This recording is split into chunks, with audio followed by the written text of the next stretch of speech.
안녕하세요.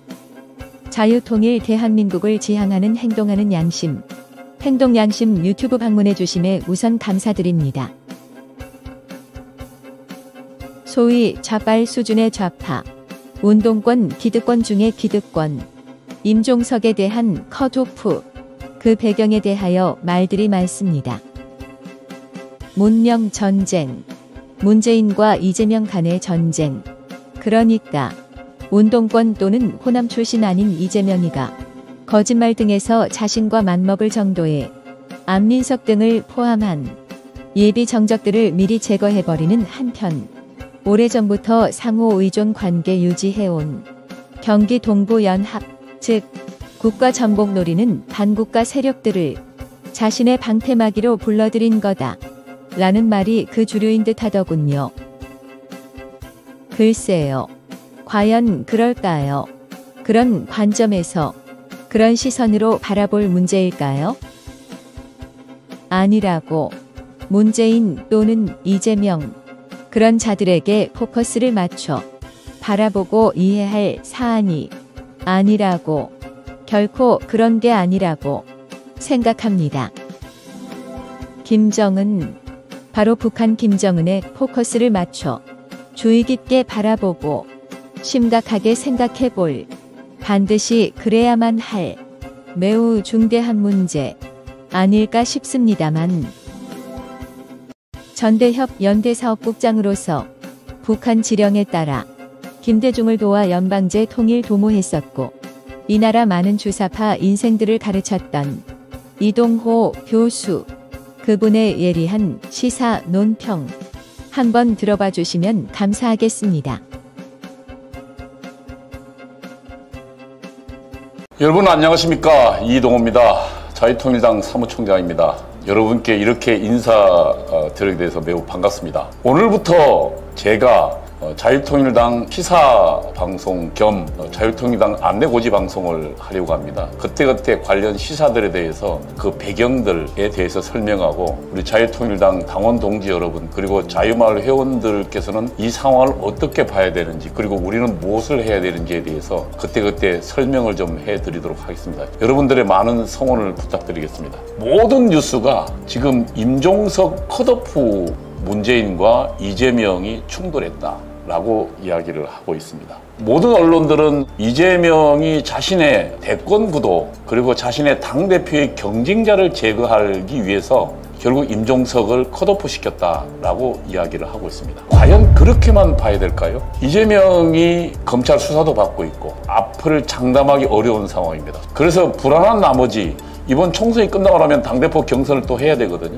앞으로 한 3년쯤에서 대통령 후보로 나가야 되니까 그때 경쟁자를 미리 제거하자라는 분석이 일리는 있어 보입니다. 한국의 정치는 세 가지 측면에서 봐야 됩니다. 첫 번째는 한국 정치의 내부의 역학관계라는 측면이죠. 두 번째는 국제관계입니다. 미국이나 유엔이나 중국이나 소련이나 이런 국제관계 속에도 봐야 됩니다. 그 다음에 가장 중요한 건 세 번째는 북한의 대한반도, 대한민국에 대한 공작이라는 측면에서 봐야 됩니다. 왜 이재명이 굳이 그렇게 한 달 넘게 끌면서 그리고 선거의 여러 가지 부작용을 감수하면서까지 임종석을 컷오프해야 될지에 대한 얘기를 좀 해보겠습니다. 2019년도죠. 8월 15일 날 문재인은 8.15 경축사를 통해서 여러 가지 이야기를 했습니다. 거기서 그는 평화경제 구상을 밝혔습니다. 무슨 얘기냐면 한반도에서 미국과의 관계를 가지면서 북한과도 관계 개선을 하겠다는 얘기였습니다. 그런데 바로 다음 날 북한의 대응이 나왔습니다. 왜냐하면 이미 2019년도 8.15 전에 한미연합훈련을 하고 있었거든요. 그래서 북한이 조평통에서 이렇게 비난했습니다. 조선반도, 다시 말해 한반도죠. 평화체제를 구축하기 위해 노력하고 있다는 소리인데 삶은 소대가리도 앙천대소할도. 무슨 이야기입니까? 한반도 평화 구상을 하면서 한미연합훈련을 하고 있는 것에 대한 북한의 비판입니다. 두 번째 장면입니다. 정의용이 북한으로 갔다가 미국으로 날아갑니다. 워싱턴을 방문합니다. 당시 정의용은 청와대 안보실장입니다. 그래서 미국이 날아가서 무슨 소리를 합니까? 북한은 지금 핵을 포기할 준비가 돼 있다. 그리고 평화적으로 협상할 준비가 돼 있다고 주장합니다. 그리고 그것을 문재인과 대한민국 정부가 보증하겠다고 했습니다. 트럼프를 그래서 설득했습니다. 트럼프도 국내 정치에서 여러 가지 벽에 부딪혔기 때문에 정의용과 문재인의 지시죠. 문재인이 지시한 그 내용을 가지고 곧바로 대화에 나갔습니다. 김정은 위원장을 만나고 난 다음에 비핵화 의지가 있다고 했어요. 김정은은 한미 군사훈련 진행되는 것을 원한다. 항구적 평화를 원한다. 라고 이야기해서 그래서 세 번째 장면이 시작됩니다. 트럼프가 하노이에서 김정은을 만나게 됩니다. 그 김정은은 북한에서부터 열차를 타고 중국 대륙을 통과해서 하노이까지 갑니다. 그리고 트럼프도 베트남 하노이에 날아가죠. 근데 거기서 서로 간에 입장차가 확연히 드러납니다. 정의용이 뭐라고 거짓말했는지 모르지만 북한의 핵무기를 만드는 시설은 숨겨놓은 게 있었습니다. 미국은 그걸 알고 있었어요. 북한의 핵 협상을 원한다면 영변뿐만 아니라 지금 북한이 숨겨놓은 핵시설도 공개하고 그리고 그것을 검증받아야 됩니다. 근데 김정은은 영변 핵시설만 포기하면 미국이 경제 제재도 풀어주고 그래서 북한의 어려움을 극복해 나가겠다라고 김정은은 생각해 그 카드를 갖고 왔습니다. 근데 트럼프는 정의용한테 무슨 얘기를 들었는지 모르지만 북한이 비핵화에 나설 거다. 그런 강력한 의지가 있다고 해서 하노이에 만났어. 막상 만나보니까 미국은 이미 위성을 통해서 영변 말고 다른 것을 알고 있거든요. 실질적으로 플루토늄 핵을 제조하고 있는 것을 알고 있다. 근데 그것 말고 영변만 공개하겠다. 그 영변 다 아는 시설이거든요. 그래서 그것이 깨졌습니다. 전 세계가 보는 앞에서 비핵화 협상이 파토가 났죠. 그 다음에 작년 연말입니다. 네 번째 장면이죠. 북한은 우리 민족끼리를 폐기를 선언했습니다. 그동안 북한은 일관되게 일민족 일국과 우리 민족끼리를 통해서 연방제 통일을 이야기했습니다. 근데 북한은 그 폐기를 선언해버렸어요. 아주 강경책으로 나온 겁니다. 그러자 범민련 같은 기구도 해체를 선언했어요. 범민련 남측 본부는 재빨리 해체를 선언했습니다. 그리고 북한은 적대적 관계로 규정했습니다. 북한과 대한민국이. 이 이야기들이 뭘까요? 저는 지금 임종석을 왜 저들이 그렇게 악착같이 퇴출시키려 하느냐라는 것에 대한 해설의 비밀이 숨겨 있다고 생각합니다. 북한이 보기에는 지금 전대협 주사파들 그리고 문재인 이 사람들은 180석을 가지고도 주한미군 철수를 이루어내지 못했고 또 북한이 원하는 경제 지원을 못했습니다. 북한은 지금 그것을 쳐내려고 하는 겁니다. 주사파는 지금 두 종류의 주사파가 있습니다. 하나는 전대협 주사파와 한총련 주사파입니다. 전대협 주사파는 제가 있던 주사파입니다. 북한의 직접적 간첩과 연결망은 없었습니다. 왜냐하면 북한 방송을 들으면서 자생적으로 주체사상을 연구하고 그리고 북한의 지령을 자생적으로 따라갔거든요. 자생적 주사파라고 이야기할 수 있습니다. 그런데 92년도 이후에 나타난 한총련 세대는 실제로 김영환이 북한이 넘어가서 민족민주혁명당을 건설했습니다. 북한의 간첩망을 건설한 거죠. 그러니까 전대협 이후에 한총련 세대의 주사파는 북한의 직접 지령을 받는 주사파입니다. 북한이 보기에는 흐리멍텅하고 그리고 북한의 지시에 이리저리 눈치 보면서 잘 따르지 않는 이런 전대협 주사파를 폐기하기로 한 겁니다. 그리고 아예 국회에 자기들의 지령을 직접적으로 수행하고 자기들의 입장을 죽기 살기로 따르는 한총련을 집어넣기로 한 겁니다. 조선일보 보도 경기동부연합 이재명을 숙주 삼아 국회 진출을 시도하고 있다. 이번에 비례대표 연합당을 건설한답니다. 거기에 진보당이 가장 중요한 협상 대상자입니다. 근데 진보당이 누굽니까? 과거에 통합진보당, 해산된 통진당이 민중당으로 갔다가 그리고 그것이 다시 진보당으로 바꿨습니다. 이번에 진보당 비례대표 후보자들 보겠습니다. 손솔 2대 총학생회장, 진보당 수석 대변인, 다시 말하면 한총련 세대, 그리고 주사파인 거죠. 전정도 민노총 사무총장인데 18대 19대 이미 총선에 민주노동당 통합진보당 후보로 출마한 친구입니다. 지금 민노총 사무총장이 민노총 지금 위원장이 누굽니까? 양경수 경기 동부연합의 이석계 대학교 후배입니다. 그 다음에 정태영 고려대 총학생회장, 한총련 3기 의장이네요. 정진숙 홍대 부총리, 이게 다 한총련 출신들. 이들을 직접적으로 넣기로 한 겁니다. 그리고 또 지역구 하나 양보하기로 했습니다. 울산 북구에 주사파 출신 민노총이 직접 국회에 들어오게 됩니다. 그리고 지금 현재 이재명 주변에 있는 운동권들 중에서 전대협을 다 쳐내고 있어요. 김대중 측근 서른도 쳐냈고요. 이것이 의미하는 건 뭘까요? 대한민국 국회를 결국 민주당이 김정은에게 갖다 바치고 있다고 이야기합니다. 진보당이 이제 국회로 진출합니다. 근데 지금 그동안 작년에 우리 수사에서 봤지만 5개 간첩망이 전부 진보당에서 활동했어요. 그리고 그동안 민주당은 어떻게 했습니까? 지난번 전주 보궐선거 때는 후보를 내지 않아서 진보당, 통진당 후신이죠. 강성희가 아예 국회로 들어가도록 해놨어요. 이미 한 명 들어가 있고요. 그리고 이번에 통진당 출신들이 국회에 들어가는 겁니다. 직접적으로 들어갈 뿐만 아니라 한편으로 지금 민주당의 공천 파동을 통해서 임종석 등 180석을 가졌지만 한미 관계를 파탄시키지 못한 그들을 쳐내고 있는 겁니다. 저는 이렇게 해석해야 왜 저들이 그토록 죽기 살기로 총선의 패배를 무릅쓰고까지 전대협 출신들을 쳐내고 있는가에 대한 해석이 된다고 생각합니다. 북한이 보기에는, 북한의 지령받는 주사파가 보기에는 180석이 중요한 게 아니라 북한의 직접 지령을 받고 북한의 지령에 따라서 목숨 걸고 일하는 사람이 필요한 겁니다. 여러분, 이제 22대 총선이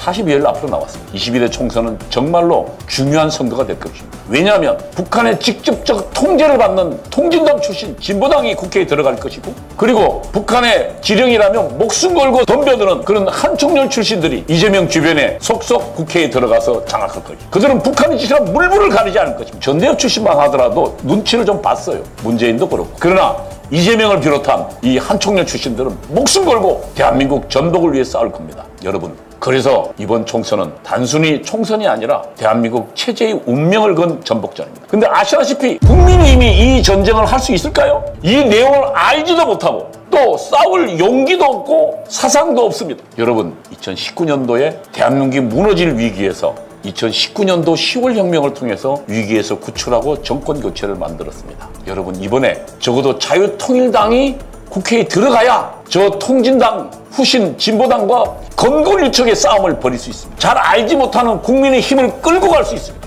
그래야 전쟁에서 이길 수 있다는 말입니다. 저는 이번 총선이 비례대표는 꼭 투쟁하는 정당, 그리고 사상과 이념이 분명해서 목숨 걸고 주사파와 전쟁을 수행할 수 있는 정당, 승리할 수 있는 정당, 그 자유통일당에 여러분이 꼭 투표해 주시기 바랍니다. 이 방송을 꼭 주변에 아는 사람들에게 전파해 주십시오. 그래서 이번에 우리는 꼭 목표 10% 이상을 국회에 득표를 얻어서 국회에 진출시켜야겠습니다. 그것이 22대 총선의 총선 혁명이 될 것입니다. 감사합니다.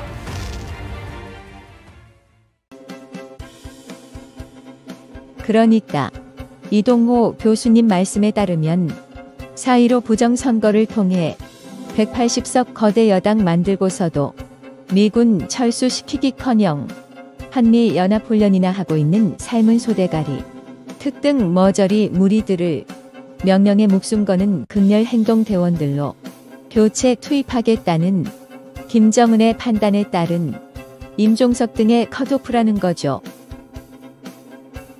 참으로 자유민주주의 대한민국 절체절명의 위기에 처하여 세상 보는 눈, 생각하는 능력, 넓혀주고 높여주는 그런 말씀이라는 생각 안 드시는지요? 총명하고 맑은 영혼 소유자인 듯한 한동훈 비상대책위원장으로 인해 국민의힘, 즉 여당이 상당히 달라질 것으로 기대하긴 합니다만 오늘날의 이토록 엄청난 위기 상황을 함께 돌파해 나갈 든든한 파트너 정당, 자유통일당, 자유통일당의 원내 진입 반드시 이루어져야만 하지 않을까요? 명령에 목숨 건 극렬 행동 대원들을 과연 국민의힘, 여당 국회의원들만으로 막아낼 수 있을까요? 설마 그렇게 생각하시지는 않겠죠? 이동호 교수님 관련 영상물 하나 더 올려드리오니 참고하시기 바랍니다.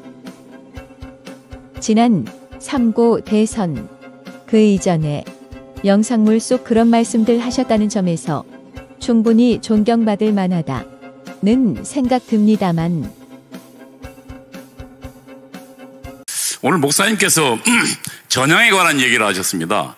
제가 전대협 연대사업국장입니다. 연대사업국장이라는 것은 통일전선 사업을 하는 겁니다. 그러니까 사실은 전대협 내에서 굉장히 높은 자리입니다. 한 의장 빼고 한 두 번째, 세 번째 정도 자리입니다.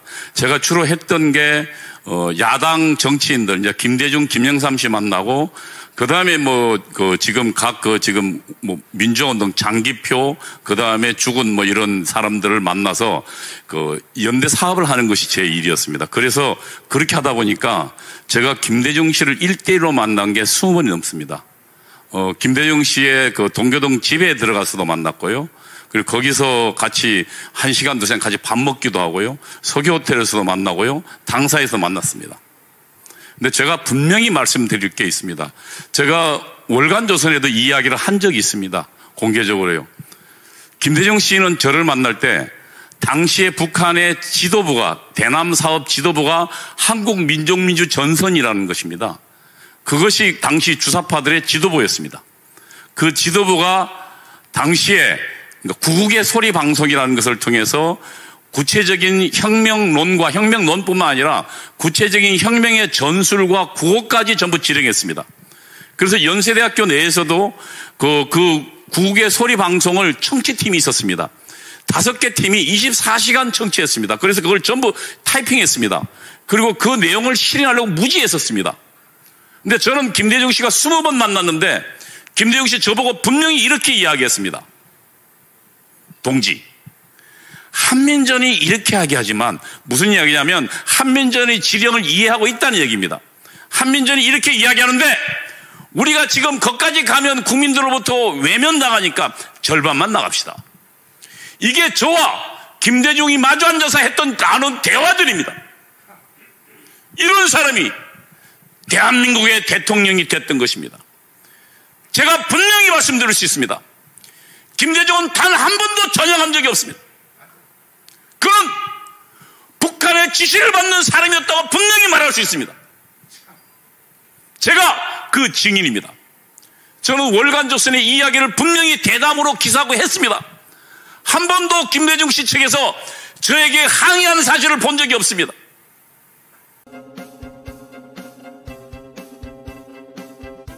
분명한 이념과 조직력 갖춘 애국 우파 정당 자유통일당. 자유통일당의 원내 진입을 위해 귀하의 현명한 정당 투표, 즉 지지하는 정당 선택 부탁드립니다. 시청해주신 데 대하여 진심으로 감사드리오며 영상물이 널리 알려질 수 있도록 구독, 좋아요 또한 부탁드립니다.